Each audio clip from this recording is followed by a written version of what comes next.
శుభోదయం మిత్రులారా, వార్తా కథనంపై విశ్లేషణ కార్యక్రమం టీజీటీవీ మార్నింగ్ న్యూస్ కు స్వాగతం. నేను మీ జర్నలిస్ట్ సత్య. ముందుగా రాష్ట్రంలో జరుగుతున్న రాజకీయ పరిణామాలను కనుక పరిశీలించినట్టయితే తెలంగాణ రాష్ట్రానికి ఇటు బీజేపీ కాంగ్రెస్ లు రాహు కేతువులాగా మారిండ్రు. మరి ఇక్కడ బనకచెర్ల విషయంలో ఒకవైపు మరి ఇక్కడ బీజేపీ ఏదైతే కేంద్ర ప్రభుత్వంలో అధికారంలో ఉన్నటువంటి మరి ఇక్కడ జాతీయ బీజేపీ అధిష్టానానికి భయపడి ఒక్క ఎంపీ గాని కేంద్ర మంత్రి గాని నోరు విప్పడం లేదు. మరోవైపు చూసుకున్నట్టయితే కాంగ్రెస్ అడ్డంగా మరి ఇక్కడ ఎన్డీఏ తోటి కుమ్మక్ అవుతున్నట్టుగా కనబడతా ఉన్నది. మరి ఇక్కడ బనకచెర్ల ప్రాజెక్టు ప్రస్తావన లేదని చెప్పి మరి ఇక్కడ బొంకుతూ అక్కడ మాత్రం ఢిల్లీలో మాత్రం బనకచెర్ల మీదనే చర్చ జరిగింది. మరోవైపు చూసుకున్నట్టయితే నిన్న రోజున కిషన్ రెడ్డి మరి ఇక్కడ ఇద్దరు సీఎంలు మరి ఇక్కడ ఏదైతే వాళ్ళు ఒప్పుకుంటేనే సమావేశం ఏర్పాటు చేసింది, మేము బనకచెర్ల మీద ఒత్తిడి తేవడం లేదని చెప్పి ఆయన కుండబద్దలు కొట్టినట్టు చెప్తా ఉన్నాడు. మరోవైపు తన అబద్ధాలను మరి ఇక్కడ కప్పిపుచ్చుకోవడానికి ఏదైతే ప్రధాన ప్రతిపక్ష నాయకుల మీద ఆరోపణలు చేయడం లేకపోతే తిట్టదండకం అందుకోవడం మరి ఇక్కడ రేవంత్ రెడ్డికి పరిపాటిగా మారింది. నిన్నటి రోజున ఏదైతే సభ ఏర్పాటు చేసిండో పాలమూరులో, మరి ఆ సభలో 40 నిమిషాల పాటు మాట్లాడితే 35 నిమిషాల పాటు 35 సార్లు మరి ఇక్కడ కేసీఆర్ జపం చేసిండు, చంద్రశేఖరరావు జపం చేసిండు. మరి ఇక్కడ ఏదైతే రేవంత్ రెడ్డి అదే విధంగా మరి ఇక్కడ పెట్రోల్ పోసుకొని తగలబడాలని చెప్పి మరి ఇంకా కూడా తన బజార్ భాషను మరి ఇక్కడ ఇంకా ఏదైతే వెలిపుస్తూనే ఉన్నాడు. ఒకవైపు బనకచెర్ల మీద చర్చ జరగద్దు అని అంటే మరి ఇక్కడ తన బజారు భాష మీద చిల్లర భాష మీద చర్చ జరిగిన మంచిదే కానీ బనకచెర్ల నుంచి మాత్రం వీళ్ళను పక్కకు తప్పియాలనే ఆలోచనలో ఉన్నాడు. మరోవైపు చూసుకున్నట్టయితే నిన్న రోజున మాట్లాడుతూ చంద్రబాబుకు మరి ఇక్కడ దేహి అంటూ నిన్న అడుక్కోవడం తెలంగాణ ఆత్మగౌరవాన్ని ఆంధ్ర కాళ్ళ ముందు తాకట్టు పెట్టినట్టుగా భావిస్తా ఉన్నారు. నీకు గురువు అయితే అయి ఉండొచ్చు కాక, కానీ తెలంగాణకు చంద్రబాబు మరి ఇక్కడ ఏదైతే ఆయన దయా దాక్షిణ్యాల మీద ఇలా తెలంగాణ బతకాల్సిన అవసరం లేదని చెప్పి సగటు తెలంగాణ వాళ్ళందరూ కూడా తీవ్ర అసహనం వ్యక్తం చేస్తున్న పరిస్థితిని మనం ఇక్కడ ప్రధానంగా గమనించాలి.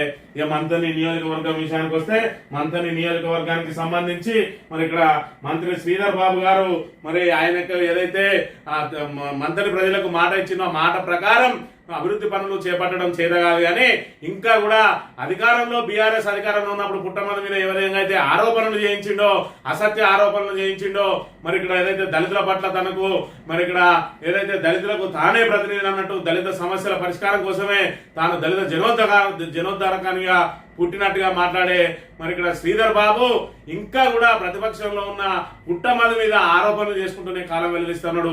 యథా రాజా తదా ప్రజ అన్నట్టు అక్కడ రేవంత్ రెడ్డి ఎట్లా ఉన్నాడో ఇక్కడ శ్రీధర్ బాబు కూడా ఆరోపణలతోటి కాలం వెల్లడిస్తా ఉన్నాడు. తనకు సంబంధించిన ఎవరైతే అనుచరులు ఉంటారో అనుచరులతోటి మరి ఇక్కడ సోషల్ మీడియాలో పెయిడ్ ప్రోగ్రామ్స్ పెయిడ్ పోస్టులు చేయించుకుంటూ తన మీద వాళ్ళ మీద తన వాళ్ళతోటి ఆరోపణలు చేయించుకుంటూ దాన్ని కుటుంబం చేసినట్టుగా అది చేస్తూ బహుజనవాదం మీద మరి ఇక్కడ ఇంకా బహుజనవాదం అంటే మరి ఇక్కడ శ్రీధర్ బాబు గజ్జు అంటున్న పరిస్థితి. ఇప్పటికే బహుజనులందరూ కూడా ఏకమవుతున్న మరి ఇక్కడ పరిస్థితులు కనబడతా ఉన్నాయి మంతల్లో. దాంతో బీసీలలోనే విచ్ఛిన్నం చేయాలని చెప్పి బహుజనవాదం మీద ఇంకా విషయం కక్కిస్తూనే ఉన్నాడు. ఇక్కడ చూసుకున్నట్టయితే ఈమెలో నీరజాట, ఈమె పెద్ద సెలబ్రిటీ కాదు, మరి లేకపోతే ఈమె పెద్ద సోషల్ మీడియా యాక్టివిస్ట్ కాదు, కేవలం మరి ఇక్కడ ఏదైతే అడ్డమైన పోస్టులన్నీ ఇన్స్టాగ్రామ్ లో పెట్టి వ్యూస్ కోసం తాతాలాడుతుంది. ఈమె ఎవరో బెదిరించిందట. ఇక టిఆర్ఎస్ వాళ్ళు ఓడిపోయి 2 సంవత్సరాలు అవుతున్నా కూడా దగ్గర వీళ్ళ బ్యాచ్లు ఉన్న ఆగడాలు మాత్రం, ఈ అల్లరి మూక రౌడీ షీటర్ల ఆగడాలు మాత్రం అంతలేవు. నాకొకడు పుట్టమధు బ్యాచ్ అట, వాడు నాకు వీడియో చేయొద్దని ఎట్లా మెసేజ్ పెడుతుండో చూడి, వాడిని చూపిస్తా ఒకసారి మీకు. వాని ఐడి ఒకసారి చూడొచ్చు మీరు. డై హార్ట్ ఏంటిది ఫ్యాన్ ఆఫ్ పుట్టమధు అన్నమాట. ఈ పుట్టమధు పేరు చెప్పుకొని నువ్వు వీడియోలు చేయకు, చేస్తే బాగుండదని ఈ బెదిరిస్తుండు. అరే నువ్వు పుట్టమధు బ్యాచ్ అయినా ఇంకో బ్యాచ్ అయినా ఇక్కడ బెదిరేది అది లేదు, ఎవడు ఉండడు. ఈమె కాట ఎవరో బెదిరించిరాట. ఈమె పెద్ద మొత్తం సోషల్ మీడియా ద్వారా ప్రజల మొత్తాన్ని కదిలించే వ్యక్తి. ఈమెను వీడియోలు చేయక బెదిరించిరాట. ఈ చీప్ ట్రిక్స్ వీళ్ళే పెట్టుకొని చీప్ ట్రిక్స్ చేసుకుంటూ ఇవాళ బహుజన వాదం మీద దాడి చేయడానికి ఇక్కడ చూస్తే మరి ఇక్కడ శ్రీధర్ బాబు అనుచరుడు ఏమిటి చెప్పేది, శ్రీరంగ నీతులు ఇదేనా మహిళలను గౌరవించేది? తెల్లవారు లేస్తే బహుజన బీసీ ముసుగులో బతికే కొందరు నాయకులు స్త్రీలను గౌరవించమంటే అధికారం ఉన్నా లేకున్నా మహిళలను కించపరచడమే నువ్వు నీ చెంచాలు చేసే పనా, మహిళలు ఎప్పుడు కీలుబొమ్మలుగా చూడమే నీ పనా అని చెప్పి విడవల్లారా. అరే యూజ్లెస్ ఫెలోస్. సిగ్గు శరం ఉంటే ఒక్కసారి ఆలోచన చేయాలి. ఆమె ఎవరో తెలియని వ్యక్తి, ఎవడో కుటుంబాలు డైహార్డ్ ఫ్యాన్ అని చెప్పి ఎవడు పడతాడు సోషల్ మీడియాలో రేవంత్ రెడ్డి అని పెట్టుకుంటారు, మరి ఇక్కడ చంద్రబాబు అని పెట్టుకుంటారు, సోషల్ మీడియాలో ఫేక్ అకౌంట్ సవాలక్ష పెట్టుకుంటారు. అది నువ్వే పెట్టినావు కావచ్చు. ఎవరికి ఎక్కరా పో, వీలైతే పోయి పోలీస్ స్టేషన్లకు కంప్లైంట్ చేయి. వాడు ఎవడో బయటకుది వాడిని పట్టుకొని వచ్చి ఇగో కుటుంబాన్ని అంచడానికి ముందర పెట్టు. ఇలాంటి చిల్లర రాజకీయాలు ఇప్పటికైనా మారుకోవాలి.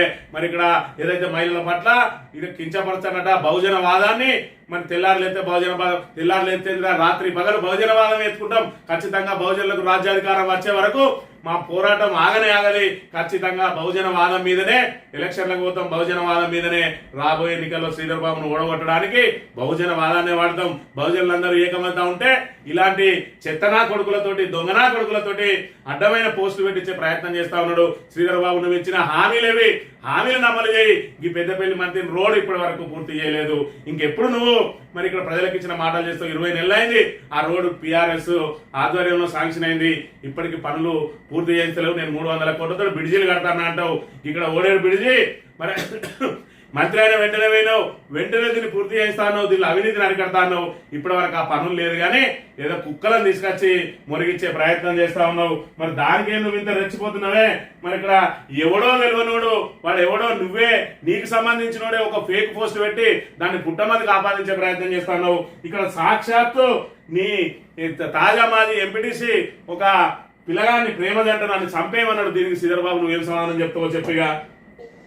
ఈ విలేజ్ ఎంపీటీసీ అని తీగల సంబయ్ అనే అంకుల్ నేను ఇన్స్టాగ్రామ్ లో తనకి మెసేజ్ చేస్తే అప్పుడు ఈయన పోలీస్ స్టేషన్ తనని తీసుకొని వచ్చినాక మా వాళ్ళతోటి వాడు చిల్లరగాడు అవరగాడు వాడు గంజాయి కేసులు 30 ఉన్నాయి అట్లా ఇట్లా అని చెప్పిండు. అది నేను ఇంటికి వెళ్ళాక ఇంటికి తీసుకొచ్చినాక డాడీ వాళ్ళు వాయిస్ రికార్డ్ అంకుల్ వాళ్ళ ఎంపీటీసే చెప్పిండు మాకు, నువ్వు ఎట్లా వెళ్తావు వాడు చంపుతాడు ఇట్లా అని మా వాళ్ళు వినిపించారు. వినిపించినాక నేను మీ పేరు తీసిన, కానీ మాకు ఎట్లా ఉంటే ఎవరు ఏం చెప్పలే, నాకు నేను సాయంగా చెప్పిన. ఈ రకంగా చంపేయమని చెప్తావు, వాడే చిల్లరగాడంటావు, గంజాయిగాడంటావు. వాడు నిన్ను పంచాయతీకి తీసుకుపోయిన కర్మానికి మరి ఇక్కడ శ్రీధర్ బాబు నీ అనుచరులు ప్రజల కోసం నిలబడేది చూసినావు. మొన్న ప్రేమ జంటను 3వసారి విడదీయడానికి మేమందరం అక్కడ నిలబడితే నీ పోలీసులతోటి మా మీద కేసులు చేసినావు.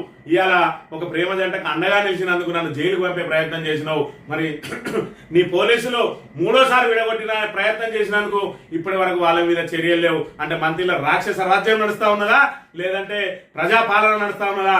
ఇంకా బహుజనవాదం మీద దాడి చేయడానికి, బహుజనవాదాన్ని మరి ఇక్కడ అంతమొందించడానికి నువ్వు బీసీలో ఉన్న వాళ్ళను నీ బానిసలుగా చేసుకొని వాళ్ళకు తాయిలాలు ఇచ్చి కుక్కలకు బిస్కెట్లు వేసినట్టేసి వాళ్ళను పుట్టమని మీదకి ఎగదొస్తున్నవే. ప్రజలందరూ కూడా చూస్తా ఉన్నారు. నీ 2 సంవత్సరాల పరిపాలనలో ఇప్పటి వరకు మంత్రికి ఏమేం చేసినావు, నువ్వు ఏమేమి హామీలు ఇచ్చినావు, ఇప్పటి వరకు ఏం అమలు చేసినావు? చిన్న కాళేశ్వరం సంవత్సరంలోనే పూర్తి చేస్తాను, 2 సంవత్సరాలుగా వస్తుంది, ఇప్పటికి పూర్తి కాలే. మంత్రికి మెడికల్ కళాశాల తెస్తాను, మరి కొడంగల్కు కళాశాల పట్టుకపోయిండానే. మరి ఇక్కడ ఏదైతే వైద్య కళాశాల, మరి మంత్రికి వైద్య కళాశాల ఏది? ఏదైతే మంత్రి మున్సిపాలిటీలో ఉన్న నడి బొడ్డున ఉన్నటువంటి హాస్పిటల్ని తీసుకుపోయి మళ్ళా కదా 50 పడకల ఆసుపత్రిని కడతా ఉన్నావు. మరి ఇక్కడ ఆల్రెడీ మున్సిపల్ ఆఫీస్ ఉన్నది, దాన్ని తీసుకుపోయి మళ్ళీ కొత్తగా మున్సిపల్ ఆఫీస్ కడతాను అంటున్నావు.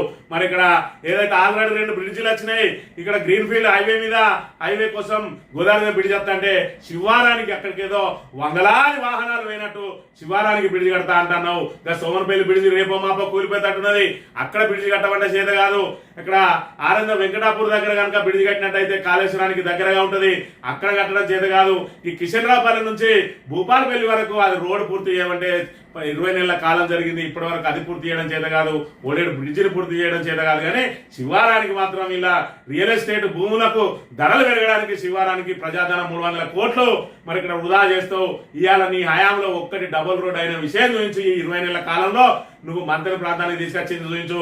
ఏమైనా అంటే మరి ఎక్కడైతే నువ్వు ఎక్కడ కూడా మాట్లాడవు. ఇలాంటి బీసీలను తీసుకొని వచ్చి, తాబేదారులను తీసుకొని వచ్చి కుటుంబం మీద మరి ఇక్కడ ఉసిగొలిపి ఇక్కడ బహుజనవాదం లేదు అని చెప్పి మరి ఇక్కడ కప్పిపుచ్చుకునే ప్రయత్నం చేస్తా ఉన్నావు. కానీ ఖచ్చితంగా మరి ఇక్కడ బహుజనులు అందరూ కూడా ఏకమవుతారు. ఇవాళ బీసీ రిజర్వేషన్ స్థానిక సంస్థల ఎన్నికల్లో నువ్వు బీసీ రిజర్వేషన్ 42% అమలు చేయిస్తామని చెప్పి మేనిఫెస్టో రాసి ఇవాళ ఏదైతే మరి మంత్రి ప్రజలతో పాటు రాష్ట్ర వ్యాప్తంగా ప్రజలందరినీ కూడా ఏదైతే మోసం చేసినావో వాళ్ళందరూ ఎదురు చూస్తా ఉన్నారు మీకు బుద్ధి చెప్పడానికి.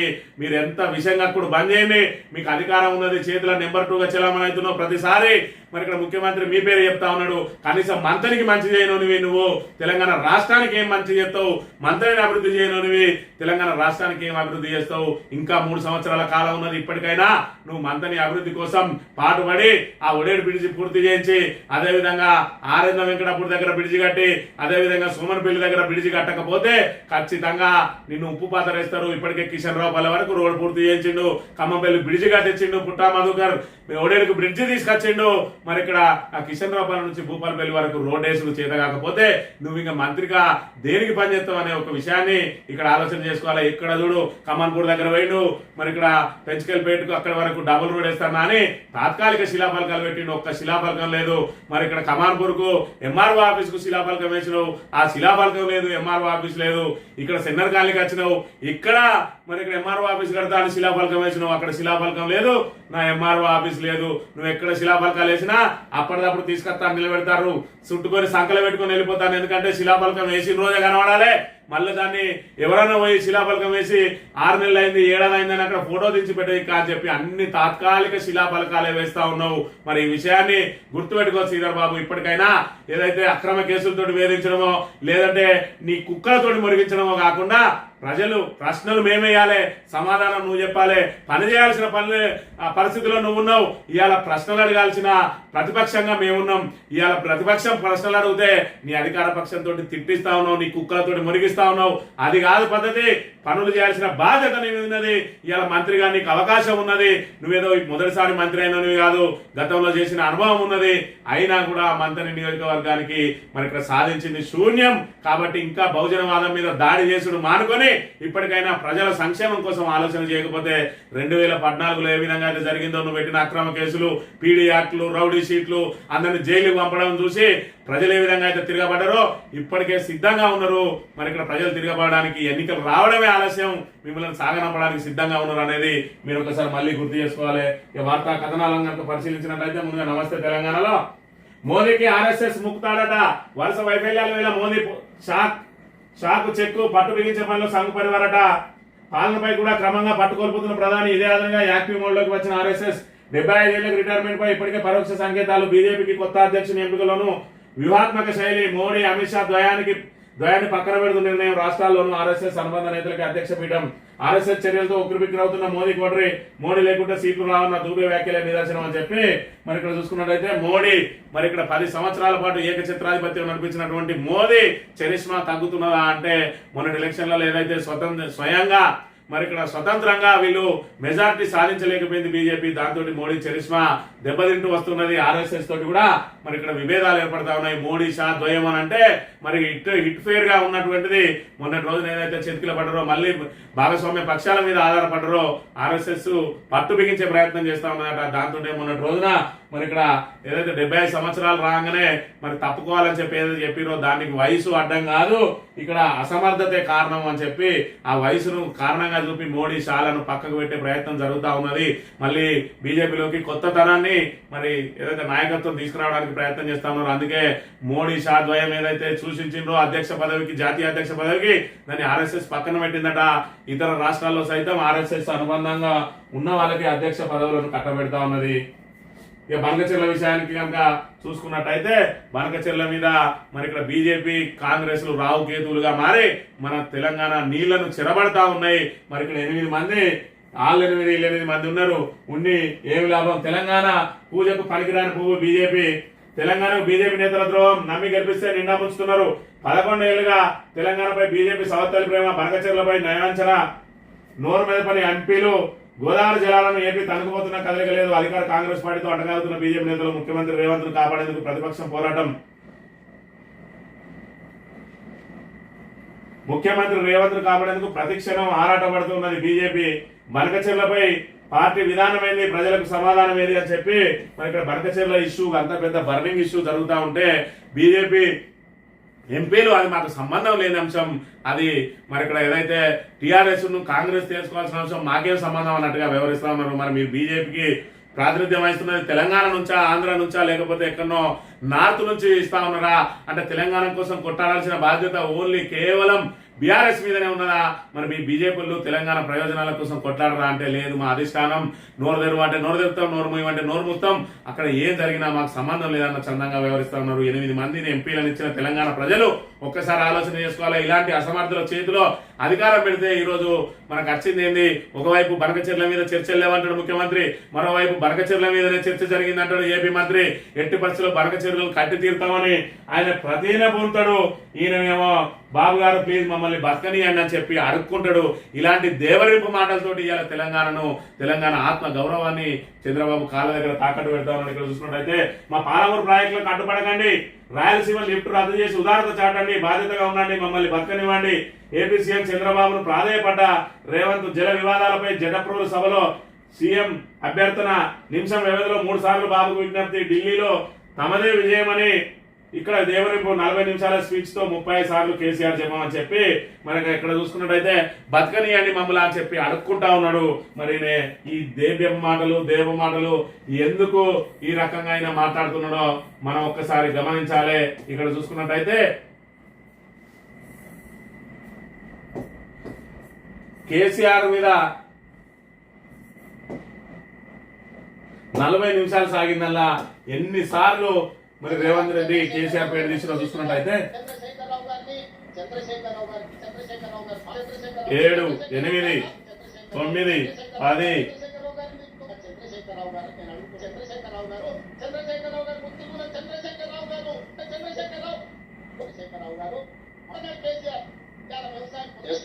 చంద్రశేఖరరావు పాప చంద్రశేఖరరావు మంత్రివర్గం అంటే అది చంద్రశేఖరరావు ప్రభుత్వం చంద్రశేఖరరావు.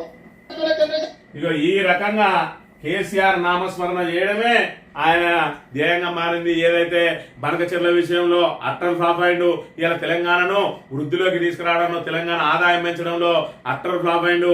ఇవాళ ఏదైతే 6 గ్యారంటీలు 100 రోజుల్లో అమలు చేస్తామన్నారో ఇవాళ 2 సంవత్సరాలకు దగ్గరికి వచ్చినా ఇప్పటి వరకు 6 గ్యారంటీలను అమలు చేయలేక చతికిలబడ్డ ప్రభుత్వం ఏం చేయాలో పాల్పోక ఏమైనా కేసీఆర్ నామస్మరణ లేదంటే కేసీఆర్ వ్యక్తిత్వ దండకం ఇక్కడ చూసుకున్నట్టయితే ఇక్కడ మొలిసిన చంద్రశేఖరరావు గారు ఏడ్చినా దుఃఖపడ్డా ఒకవేళ ఆయన పిల్లలు పెట్రోల్ పోసుకొని ఆత్మహత్య చేసుకున్నా ఇది ఎవడన్నా సోయన్నోడు మాట్లాడే మాటలేనా అనేది ఒక తెలంగాణ ప్రజానీకం గమనించాలి. ఇలా పాలమూరును ఈయన డెవలప్ చేస్తాడట, కేసీఆర్ పెట్రోల్ పోసుకుని ఆత్మహత్య చేసుకున్న వాళ్ళ పిల్లలు ఆత్మహత్య చేసుకున్నా ఈయన కాపాడుతాడట. నీ ముఖానికి కొడంగల్లో ఉన్న ప్రజలను కాపాడమే చేత కాలేదు. లగచెర్ల రైతులను అరిగోస పెట్టుకుంటే వాళ్ళు జాతీయ స్థాయిలో ఎస్సీ ఎస్టీ కమిషన్ల దగ్గర దాకా పోయి వాళ్ళు ఇవాళ వాళ్ళ భూములను కాపాడుకునే దుస్థితి ఏర్పడ్డది నీ సొంత నియోజకవర్గంలో. ఇవాళ నువ్వు పాలమూరును కాపాడతావా? పాలమూరు ప్రాజెక్టులు అంటేనే పెండింగ్ ప్రాజెక్టులే ఉండే. నీ గురువు అధికారంలో ఉన్నప్పటి నుంచి మొదలు పెట్టుకుంటే నువ్వు ఇలా అధికారం ఏదైతే ఎలగబెడతా ఉన్నావో ఆ కాంగ్రెస్ 2014 వరకు కూడా అదే అధికారం ఉండే. ప్రాజెక్టుకు నీరు చుక్క ఇటుక కూడా పెంచకుంటే ఇవాళ 80% ప్రాజెక్టులను మరి ఇక్కడ పూర్తి చేసిన ఘనత కేసీఆర్ది. నువ్వు వచ్చిన 20 నెలల్లో ఆ 20% పూర్తి చేయలేక చతికిల పడుతూ ఇంకా డిసెంబర్లో ఇవాళ పోయి డిసెంబర్లో నిధులు రిలీజ్ చేస్తా అని చెప్పి ఇవాళనే ఊరడించి దానికి కేసీఆర్ ఆత్మహత్య చేసుకున్నాట. కేసీఆర్ ఎందుకు ఆత్మహత్య చేసుకున్నాడు? తెలివి ఉన్నాడు మాట్లాడే మాటలేనా అనేది ఒకసారి తెలంగాణ ప్రజానీకం ఆలోచించాలి. ఇవన్నీ కూడా కేవలం ఇక్కడ ప్రజలను మభ్యపెట్టడానికి చేసే మాటలు. అందుకే బలవంతంగా అధికారులు తీసుకొస్తా ఉన్నారు కానీ ఎవ్వరు కూడా వీళ్ళ మీద ప్రేమతోటి వస్తలేరు అనే విషయాన్ని కనుక మనం ఇక్కడ చూసుకున్నట్టయితే ఈయన అబద్ధాలకు అంతు పంతు ఉండదు. ఈయన ఏ రకమైన అబద్ధాలు ఆడతాడు అనే విషయాన్ని కూడా మనం ఒక్కసారి గమనించినట్టయితే మరి ఇక్కడ ప్రజలందరికీ తెలిసిన విషయాన్ని అది అబద్ధం అని తెలిసి నిన్ను చెప్పితే అది నమ్మరు అని తెలిసి అది అబద్ధం అనేది ప్రజలందరికీ తెలుసు అనే విషయం తెలిసి కూడా అబద్ధాలను ఎంత నిస్సిగ్గుగా ఆడతారో ఒకసారి చూసినట్టయితే 500 రూపాయల బోనస్ ఇచ్చి రైతులు పేదలు పండించిన ఒట్లు నేను కొంటున్నా కావాలంటే కళ్ళాలకు రా. మా అక్కర్లు నిర్వహిస్తున్న ఐకేపీ కేంద్రాలకు 8,000 ఐకేపీ కేంద్రాలు ఇవాళ మా ఆడబిడ్డలు మా అక్కలు పెట్టి రైతులు పండించిన పంటలు ఈరోజు మేము కొనుగోలు చేస్తున్నాం. 500 రూపాయల బోనస్ అట. ఆ బోనస్ అన్నాడు ఒకటేసారి మెరిపించిండు, కొంతమందికి ఇచ్చిండు, కొంతమంది వేయలేదు. మొన్న వాళ్ళకి చూసుకున్నట్టయితే ఒక్కరికి కూడా బోనస్ ఇచ్చిన పాపాన పోలేదు. ఇంకా నేను బోనస్ ఇచ్చిన 500 రూపాయలు కావాలంటే కళ్ళాలకు రా అంటాడు. నీ ముందర నిలబడ్డ ప్రజలే చెప్తారు. ఒక్కలన్నా దీనికి స్పందన కనబడుతుందా చూడాలి. ఈయన చెప్పే అబద్ధాలకు ఒక్క మనిషి కనీసం చప్పట్లు కొడతాడా? మరి ఇక్కడ చూడాలి, ఏదో బాధకు అధికారులు తరలించిందనో లేకపోతే 200 ఇచ్చిందనో ఈయన సభల ఖర్చుడు తప్ప ఎక్కలు కూడా ఈయన చెప్పే మాటలకు కానీ చేష్టలకు కానీ ఎవరు కూడా ఉత్సాహంగా లేరు, సంతోషంగా లేరు. ఎందుకంటే ప్రజలను ఏ మార్చక తింటా ఉన్నది, ఇవాళ ఆర్థిక వ్యవస్థ గందరగోళంగా మారింది అని అంటే రేవంత్ రెడ్డి ప్రభుత్వమే అని చెప్పి మరి ఇక్కడ చిన్న పిల్లగాన్ని అడిగినా కూడా చెప్తారు. ఇక్కడ బనకచెర్ల విషయంలో చూసుకుంటే బనకచెర్లను కట్టి తీరుతాం, సిడబ్ల్యూసీ అనుమతులు రాగానే పనులు ప్రారంభం, వరద సమయంలో 200 టీఎంసీలు తీసుకుంటాం. సీఎంఏల భేటీలో ఇదే విషయాన్ని స్పష్టంగా చెప్పినాం. ఏపీ మంత్రి నిమ్మల రామానాయుడు స్పష్టీకరణ, బనకచెర్లపై రేవంత్ అబద్ధాలు మరోసారి పట్టబోయాలు, బనకచెర్ల మీద మాటే మాట్లాడలే అన్నాడు. ఈయనేమో బాజాప్తా చెప్తాడు, సిడబ్ల్యూసీ అనుమతులు రాగానే పనులు ప్రారంభం చేస్తాం, సీఎంల భేటీలో ఇదే విషయాన్ని చెప్పినామని. ఇక్కడ తెలంగాణ ప్రజలను ఎందుకు ఏమరుస్తా ఉన్నావు, ఎందుకు వాళ్ళకు సావగిల పడతా ఉన్నావు రేవంత్ రెడ్డి అని అంటే ఆయనకు చంద్రబాబు నాయుడుతో స్నేహం కావాలి. కాంగ్రెస్ లో ఎన్ని రోజులు ఉంటారో తెలియదు, కాంగ్రెస్ లో ఎన్ని రోజులు ఉంచుతారో తెలియదు. ఈ పరిణామాలను కనుక చూసుకున్నట్టయితే ఇక్కడ మంత్రుల ఫోన్లు కూడా మరి ఇక్కడ రేవంత్ ట్యాపింగ్ అట, ఈ అంశానికి బనకచెర్ల అంశానికి దీనికి కూడా లింక్ ఇంటర్లింక్ చెప్తా ఉన్నారు రేవంత్ మన కేటీఆర్ గారు. విషయం కనుక చూసినట్టయితే మంత్రుల ఫోన్లు Revanth tapping, light detector test వచ్చే దమ్ముందా? కాదని నీ మనవడిపై ఒట్టేయగలవా? నీ సీఎం సీట్కి ఎసరు పెడుతున్నారన్న భయంతో బట్టి పొంగులేటి ఉత్తమ్ ఫోన్ ట్యాప్ చేస్తున్నావు. లోకేష్ ని కలవలేదు, ఒకవేళ కలిసినా తప్పేంది. చిట్చాట్ల పేరుతో రేవంత్ రెడ్డి చిల్లర ఆరోపణలు, నాపై వేసిన నిందలకు ఆధారాలు చూపెట్టు. బనకచెర్ల ప్రాజెక్టుతో తెలంగాణకు అన్యాయం, కొడంగల్ లిఫ్ట్ పనుల్లో సగం మంత్రి పొంగులేటికి, మిగిలిన సగం పనులు ఈస్ట్ ఇండియా కంపెనీకి, రేవంత్ పై బీఆర్ఎస్ వర్కింగ్ ప్రెసిడెంట్ ఫైర్ అని చెప్పి మంత్రుల ఫోన్ ట్యాపింగ్ చేస్తా ఉన్నాడు. ఎందుకు ట్యాపింగ్ చేస్తా ఉన్నాడంటే బట్టి విక్రమార్క ఎవరెవరు ఎమ్మెల్యేలతో మాట్లాడుతూ ఉన్నాడు, పైన అధిష్టానంతో ఎవరితో మాట్లాడుతూ ఉన్నాడు, పొంగులేటి శ్రీనివాసరెడ్డి ఏం చేస్తా ఉన్నాడు, మరి ఇక్కడ ఏదైతే ఉత్తమ్ కుమార్ రెడ్డి ఏం చేస్తా ఉన్నారు అని చెప్పి ఈయన సీట్ ఎప్పుడు తిరిగిపోద్దా అని చెప్పి ఒకవైపు వీళ్ళ మీద ట్యాపింగ్, మరోవైపు చూసుకున్నట్టయితే అక్కడ చంద్రబాబు నాయుడుతో స్నేహాస్తం. ఎందుకంటే ఎన్డీఏ కూటమిలోకి నేను రావడానికి సిద్ధంగా ఉన్నా, నా సీటు కనుక కాంగ్రెస్ చింపేస్తే నేను నెక్స్ట్ లెవెల్లో అక్కడికి వచ్చేసి చేరుకుంటా, నాకు మాత్రం నా ముఖ్యమంత్రి పదవిని కాపాడండి, రేపటి ఎన్డీఏకు నేనే నాయకత్వం వహిస్తా ఇక్కడి నుంచి అని చెప్పి మరి వాళ్ళకు మచ్చిక చేసుకోవడం కోసం ఇవాళ తెలంగాణ నీళ్లను కూడా పనంగా పెట్టడానికి వెనుకాడడం లేదని చెప్పి ఇక్కడ మరి కేటీఆర్ మరి ఇక్కడ బాజాప్తా ఆరోపణలు చేస్తున్న పరిస్థితిని మనం ఇక్కడ గమనించాలి. జల వివాదాలపై 12 మంది కమిటీ, కేంద్రం నుంచి 2, ఇరు రాష్ట్రాల నుంచి మరి 5 మొత్తం 12 మందిలో వాళ్ళు కనుక ఏదైనా ఒక నిర్ణయం తీసుకొని ఓటింగ్ పెట్టుకుంటే మరి మన 5 మనకేస్తారు, వాళ్ళ 5 వాళ్ళకేస్తారు. కేంద్రానికి చచ్చిన 2 సభ్యులు ఎవరికి వేస్తారు ఓటు అనే విషయాన్ని తెలంగాణ ప్రజానీకం గమనించుకోవాలి. అందులో తీసుకున్న నిర్ణయం శిరోధార్యం అట. అంటే 7 ఓట్లు ఏపీకి పడతాయి, 5 ఓట్లు తెలంగాణకు పడతాయి. ఆ నిర్ణయం అధికారుల కమిటీ మరి దాంతో ఒక నిర్ణయం తీసుకుంటుంది, బనకచెర్ల కట్టుకోవడానికి అనుమతిస్తామని. దానికి మేమేసిన కమిటీ ఒప్పుకుంటామని రేవంత్ రెడ్డి ముందే ప్రకటించింది. కాబట్టి అసలు ఆ కమిటీ ఉద్దేశమే బనకచెర్ల కట్టుకోవడానికి కోసం. కాబట్టి ఇవాళ మరి ఇక్కడ ఈయన కూడా అంగీకరిస్తాడు, తెలంగాణను నాశనం చేసే కమిటీ అనే విషయాన్ని మనం గమనించాలి. ఆర్డినెన్స్ పై గవర్నర్ డైలమా, 42% బీసీ కోటాపై సుదీర్ఘ చర్చలు, న్యాయశాల తీసుకోవాలని నిర్ణయం అట. స్థానిక సంస్థల్లో బీసీ, ఎస్సీ, ఎస్టీల రిజర్వేషన్లకు సంబంధించి ప్రభుత్వం పంపిన ఆర్డినెన్స్ పై గవర్నర్ జిష్ణుదేవ్ శర్మ డైలమాలో పడ్డాడు తెలిసింది. బీసీలకు 42% రిజర్వేషన్ అంశంపై ఆర్డినెన్స్ తీసుకురావాలని ప్రభుత్వం నిర్ణయం తీసుకున్నది. అందులో భాగంగా పంచాయతీరాజ్ చట్టం 2018 సవరించాలని కేబినెట్ లో నిర్ణయించిన నేపథ్యంలో ఇటీవల ఆ ప్రతిపాదన గవర్నర్ పంపింది. శుక్రవారం రాజ్భవన్ అధికారులతో గవర్నర్ ప్రత్యేకంగా భేటీ అయ్యారు. ప్రభుత్వ ప్రతిపాదనపై సుదీర్ఘంగా చర్చించిన సమాచారం చివరికి రిజర్వేషన్ల అంశంపై న్యాయ సలహా తీసుకోవాలని నిర్ణయించింది. ఇక్కడ ప్రధానంగా ఏంటంటే మరి ఇక్కడ చదరంగం వాడుతా ఉన్నారు కాంగ్రెస్ బీజేపీ నాయకులు. మరి ఇక్కడ చూసుకున్నట్టయితే ఏదైతే ఆర్డినెన్స్ అనేది గవర్నర్ విస్తృతాధికారాల మీద ఆధారపడి ఉంటుంది. మరి ఇక్కడ గవర్నర్ ఆర్డినెన్స్ ను మరి పాస్ చేయొచ్చు, లేదంటే రిజెక్ట్ చేయొచ్చు.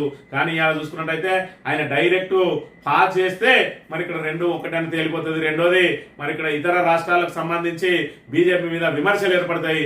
అదే రిజెక్ట్ చేసింది అనుకో, ఇక్కడ కాంగ్రెస్ ఏం చేస్తుంది, బీజేపీ రిజెక్ట్ చేసింది మేము చేయాలనుకున్నాం అని చెప్పి బీజేపీ మీద చేస్తాయి. కాబట్టి ఇద్దరు కూడా నేను కొట్టినట్టు చేస్తాను, వేడిచినట్టు చేయాలని సందంగా ఉన్నది. ఆర్డినెన్స్ ఆయనే మరి ఇక్కడ న్యాయ సలహా కోసం పంపిస్తే న్యాయ నిపుణులు ఏం చెప్తారు, ఇది ఖచ్చితంగా సుప్రీంకోర్టు ఆదేశాలకు విరుద్ధంగా ఉన్నది కాబట్టి దాన్ని మనం ఆమోదించడానికి వీలు లేదు, ఇది 50% రిజర్వేషన్ మించిపోతా ఉన్నదని చెప్పి మరి ఖచ్చితంగా ఇది కోర్టులలో నిలబడదని చెప్తారు. కాబట్టి న్యాయ నిపుణుల సలహా మేరకు మేము రిజెక్ట్ చేస్తున్నామని చెప్పి చెప్తాడు. దాంతో మనకి ఇప్పుడు 42% మేము ఇద్దాం అనుకున్నాం, కానీ ఇక్కడ టెక్నికల్ అంశాలతోటి మరి వాళ్ళు అక్కడ అది చేస్తా ఉన్నారు అని మరి ఏదైతే ఆర్డినెన్స్ లేకుండా పాత ప్రకారమే పోవడానికి అవకాశం ఉన్నది. లేదంటే ఎన్నికలను వీలైనంత దూరం వాయిదా వేయడానికి రేవంత్ రెడ్డి ప్రభుత్వం ప్రయత్నం చేస్తున్నది తప్ప కేంద్రం మీద ఒత్తిడి తీసుకొచ్చి దానికి చట్టబద్ధత కల్పించడానికి పార్లమెంట్ లో మరి 42% కోసం చట్టం తేవాలని ఇప్పటి వరకు మరి ఇన్నిసార్లు వేండి రేవంత్ రెడ్డి ఎక్కడన్నా 42% కోసం ప్రధానమంత్రిని అడిగిండా లేదంటే ఏదైనా మంత్రిని అడిగిండా? మరి ఇక్కడ మనం ప్రధానంగా గమనించాలి, కేంద్ర పంచాయతీరాజ్ శాఖ మంత్రిని అన్నా మరి ఇక్కడ మాకు 42% రిజర్వేషన్ కోసం మేము చట్టం చేసి పంపినాం, అది రాష్ట్రపతి దగ్గర ఉన్నది, దాన్ని ఖచ్చితంగా మీరు మరి పార్లమెంట్ లో పెట్టి ఉభయ సభలలో ఆమోదం తెలపాలని చెప్పిండా అంటే ఇప్పటి వరకు దాని మీద అడిగిన పాపాన పోలేదు. కేవలం 42% అని చెప్పి బీసీలను మోసం చేసే కార్యక్రమానికి తెరలేపారు. కాబట్టి ఇప్పటికైనా బీసీలు అందరూ మనకు 42% ఆర్డినెన్స్ తెచ్చిందని చెప్పి సంబరాలు చేసుకుంటూ కాకుండా 42% అమలు చేయకపోతే దానికి పూర్తి బాధ్యత కాంగ్రెస్ వహించాలని చెప్పి ఖచ్చితంగా డిమాండ్ చేయాలి. దాని ప్రకారం వాళ్ళని తొక్కి పెట్టాల్సిన అవసరం కూడా ఉన్నదనే విషయాన్ని మనం గమనించాలి. ఇక కుండపోత వాన హైదరాబాద్ లో కుంభవృష్టి, మహబూబ్నగర్ జిల్లా బాలానగర్ లో 10 సెంటీమీటర్లు ద్రోణి ప్రభావంతో 23 వరకు జోరు వానలట. వాతావరణ శాఖ హైదరాబాద్ స్తంభించిపోయింది, పూర్తిగా అస్తవ్యస్తమైంది. మరి కుండపోత వర్షంతో ఇష్టారాజ్యం భూముల భోజ్యం, ప్రైవేటు బలారంగా గోపనపల్లి భూములు అని చెప్పి గోపనపల్లి భూముల మీద ఎంత ఆరోపణలు వస్తున్నా కూడా మరి అక్కడ రెవెన్యూ అధికారులు మాత్రం వెనక్కి తగ్గడం లేదు. ప్రైవేటుకు దారాదత్తం చేయడానికి ప్రయత్నం చేస్తా ఉన్నారు. దీని వెనుక ప్రభుత్వ పెద్దలు ఉండడమే దీనికి ప్రధాన కారణం అనే విషయాన్ని గమనించాలి. సాక్షి దినపత్రిక విషయానికి వస్తే రాయలసీమ ప్రాజెక్టు రద్దు చేయండి, మాకు కొంచెం మమ్మల్ని ఆపాడుందని చెప్పి అడుక్కుంటా ఉన్నాడు. రాయలసీమ ప్రాజెక్టులను ఆపాలంటే కోర్టుకు లేదంటే పోరాటం చేయి, ఈ అడుక్కును ఏంది తెలంగాణలను ఇలా అడుక్కునే స్థాయికి తీసుకొచ్చిండు రేవంత్ రెడ్డి అనే విషయాన్ని మనం ఇక్కడ ప్రధానంగా గమనించాలి. సిటీ అంతటా వనకట వర్షాలతోటి నానా ఇబ్బందులు పడుతున్న పరిస్థితి. ఔటర్ రింగ్ రోడ్డు మీద ఘోర ప్రభావం. మరి ఇక్కడ ఏదైతే లారీని ఢీకొన్నదట కారు, 5గురు అక్కడికక్కడే దుర్మరణం, అతి వేగం అనేది ఇలా 5గురు ప్రాణాలను తీసిందనే విషయాన్ని కూడా మళ్ళీ మనం గమనించాలి. మళ్ళీ ఇళ్ల సర్వే, ఇందిరమ్మ గ్రామీణ ప్రాంత దరఖాస్తుల సర్వే తమ నిబంధనల ప్రకారం లేదని కేంద్ర నిధులు కావాలంటే మళ్ళీ సర్వే చేయాల్సిందనే స్పష్టీకరణ. ఉరుకులు పరుగులతో రీసర్వే ప్రారంభించిన యంత్రాంగం చేయాల్సిన ఇల్లు 23 లక్షలు, శుక్రవారం నాటికి చేసిన 60,000. మరి 23 లక్షల మందిని ఏదైతే ఎంపిక చేసిందో సంవత్సరానికి 4 లక్షల మందికి మరి ఇస్తామని చెప్పారు. ఆ 4 లక్షల మందికి ఉండేది 3 లక్షలు, మొత్తం పడితే 12 లక్షలు అయితే 23 లక్షల మందికి సర్వే చేస్తారట. మరి ఆగమేఘాల మీద ఏదైతే కాంగ్రెస్ వాళ్ళు చెప్పిన వాళ్ళకే వాళ్ళు ఏదైతే పేరు కల్పించిందో అంత అస్తవ్యస్తంగా ఉన్నదంటే మళ్ళీ రీసర్వే కోసం పోతా ఉన్నారు. ఇదంతా కూడా పొలిటికల్ డ్రామా. కొంతమందికి ఏదైతే ఇప్పుడు మనం 200 యూనిట్ల కరెంట్ ఇస్తా ఉన్నాం, గ్యాస్ ఇస్తున్నాం అని చెప్పి కొంతమందికి విధించిందో, రేషన్ కార్డు ఇస్తున్నాం అని చెప్పి 4గురికి ఇచ్చి చేతులు దులుపుకున్నారో, ఇది కూడా అదే కార్యక్రమం. ఇందిరమ్మ ఇల్లు అనేది పెద్ద బోగస్ అనే విషయాన్ని అయితే మనం ఇక్కడ ప్రధానంగా గమనించాలి. ఆంధ్రజ్యోతి విషయానికి వస్తే సిద్ధు మరణించారట, కర్ణాటక సీఎం చంపేసిన బేట, అనువాదంలో తప్పు, ముఖ్యమంత్రి ఆగ్రహం క్షమాపణలు చెప్పిన సంస్థ అని చెప్పి పూర్తిగా ఏఐ ఇంటెలిజెన్స్ మీద ఆధారపడి ఉన్నాయంటే అందులో తప్పులు చాలా దొరుకుతా ఉన్నాయి. దాని మీదనే ప్రామాణికంగా తీసుకోకుండా దాన్ని ఒక సమాచారం ఇచ్చే వ్యవస్థగానే చూసుకోవాలి. దాన్ని కూడా క్రాస్ చెక్ చేసుకోవాల్సిన అవసరం ఉన్నది. ఇలా ఏకంగా మరి ఇక్కడ ఒక ముఖ్యమంత్రిని గురించి సమాచారం అడుగుతూనే చనిపోయినట్టుగా చెప్తా ఉన్నారు అంటే అందులో అనేక తప్పులు ఇంకా మెరుగుపడాల్సిన అవసరం ఉన్నదనే విషయాన్ని అయితే మనం గమనించాలి. మంత్రుల ఫోన్లను ట్యాప్ చేస్తున్నారు. బట్టి పొంగులేడి ఉత్తమ్ తన సీటుకు ఎసరు పెడతారని సీఎం రేవంత్ భావిస్తున్నారని ఇక్కడ కేటీఆర్ అంటే ప్రభుత్వం ఎవరి ఫోన్లు ట్యాప్ చేయట్లేదట. మీ దగ్గర సమాచారం ఉంటే పంపించండి. సీఎం ను హవిలే సన్నాసి అనడం ఏం సంస్కృతి, నీటి వాటాలు తెచ్చకుండా నిద్రపోయింది మీరే. కేటీఆర్ పై డిప్యూటీ సీఎం బట్టి విక్రమార్క ధ్వజం అని చెప్పి నీటి వాటాలు తెచ్చాలనే అనే మాట తీసే హక్కు కూడా కాంగ్రెస్ కు లేదు. అది ఉచ్చరించే హక్కు కూడా లేదు. 50 సంవత్సరాలు పరిపాలించిన మీరు ఇవాళ కృష్ణాలో మనకు 299 టీఎంసీ ఉండడానికి కాంగ్రెస్ కారణం కాదా? ఇవాళ దొంగ నడిచినట్టు, సంపినోడే సంతాప సభ పెట్టినట్టు ఇంకా కాంగ్రెస్ దాని మీద మాట్లాడు. దానికి రేవంత్ రెడ్డి నాయకత్వం వహించుడు సిగ్గు లేకుండా వీళ్ళందరూ రేవంత్ రెడ్డిని వంతపాడడం చూస్తా ఉంటే ఇవాళ 10 సంవత్సరాల పాటు కేంద్రం దాన్ని ఏదైతే దానికి సంబంధించిన ట్రిబ్యునల్ ముందు వాదనలకు మరి ఇక్కడ ఎలాంటి తలొగ్గకుండా చివరికి సుప్రీంకోర్టులలో కేసు నలుగుతా ఉంటే దాన్ని పెంచకుండా అంటే నువ్వు ఏదైతే డబుల్ ఇంజన్ సర్కార్ ఉన్న రోజే 2004 నుంచి 2014 వరకు ఇక్కడ అక్కడ మరి కాంగ్రెస్ అధికారంలో ఉంటే తెలంగాణలో అక్కడ ఏదైతే రాష్ట్ర ప్రభుత్వంలో మరి ఇక్కడ ఉట్టిగా ఏదైతే తోలుబొమ్మలాగా ఉన్నారు తప్ప ఎవరికి కూడా చేతుల అధికారం లేకుండే ఆంధ్ర ప్రాంత ప్రజలే, రాయలసీమ వాళ్ళే, మరి సీమాంధ్రులే ఇవాళ తెలంగాణను ఏలిండు కాబట్టి ఆ రోజు ఆంధ్రప్రదేశ్ ఉమ్మడి ఆంధ్రప్రదేశ్ లో ఏలిరు కాబట్టి మీ మాట చెల్లుబాటు లేదు, మీకు మాట్లాడాలన్న సోయి లేదు. దాంతో మనకు మన 299 మించి అలొకేషన్ రాలేదు. ఇవాళ బీఆర్ఎస్ మీద నిందలేసి తప్పించుకుందామని చూస్తే మీ నిందలను ఎవరు కూడా నమ్మే పరిస్థితి లేదు. ఎందుకంటే 50 సంవత్సరాలు పాలించిన మీకు దాని గురించి మాట్లాడే అదే లేదు. సీఎం అవినే సన్నాసి అనడం ఏం సంస్కృతి అట? అసలు నేర్పిందే సీఎం. ఆయన బట్టలు ఇప్పి కొడతా అంటాడు, చవట అంటాడు, దద్దమ్మ అంటాడు, ఆఖరికి నిన్నటికి నిన్న పెట్రోల్ పోసుకొని సావురి అని అంటాడు. అలాంటి ముఖ్యమంత్రిని మరి ఇలాంటి భాషతోటి కాకపోతే ఇంకేంటిది మీరు తిడతా అంటే మరి ప్రతిపక్షం పడటానికే ఉన్నదా? కొంచెం అన్న అధికార పక్షంలో ఉన్న వాళ్ళు సంయమనం పాటించాలి. ప్రతిపక్షంలో ఉన్నప్పుడు రేవంత్ రెడ్డి అనేక మాటలు మాట్లాడాడు. ఇలా అధికార పక్షంలోకి వచ్చినాక కూడా అదే బూతు పురాణం అందుకుంటా ఉన్నాడు. మరి ఇలా కేటీఆర్ ఒక్కరోజు అంటేనే ఇంత అవుతానే, మరి రోజు రేవంత్ రెడ్డి మాట్లాడే ఆ బూతు పురాణాన్ని ఒక్కరోజన్నా ఎందుకు ఆపలేకపోయిన విషయాన్ని మనం ఇక్కడ ప్రధానంగా గమనించాలి. 4 వర్షాలుగా 15 జాతీయ రహదారులట. రాష్ట్రంలో 33,000 కోట్లతోటి పనులు. మరి ఇక్కడ 4 లైన్స్ అన్నింటినీ కూడా జాతీయ రహదారులు చేస్తూ ఉంటున్నారు. కొన్ని జాతీయ రహదారులు అయితే మరి ఇక్కడ డబుల్ లేన్లు మాత్రమే, సింగిల్ లేన్లోనే నడుస్తూ ఉన్న పరిస్థితిని కూడా చూడాలి. అన్నింటిని కూడా మరి ఖచ్చితంగా అప్గ్రేడ్ చేయాల్సిన అవసరం ఉన్నదనే విషయాన్ని మనం గమనించాలి. ఈనాడు దినపత్రిక విషయానికి వస్తే పాలమూరు ప్రాజెక్టులను అడ్డుకోవద్దట. మరి ఇక్కడ దేవరించి అడుక్కుంటే ఏ విధంగా ఉంటది అనే విషయాన్ని మనం ఇక్కడ ప్రధానంగా గమనించాలి. కేంద్రం చొరవతోనే జల వివాదాలపై కమిటీ. తెలంగాణ హక్కుల విషయంలో భాజపా వెనుకడుగు వేయదు.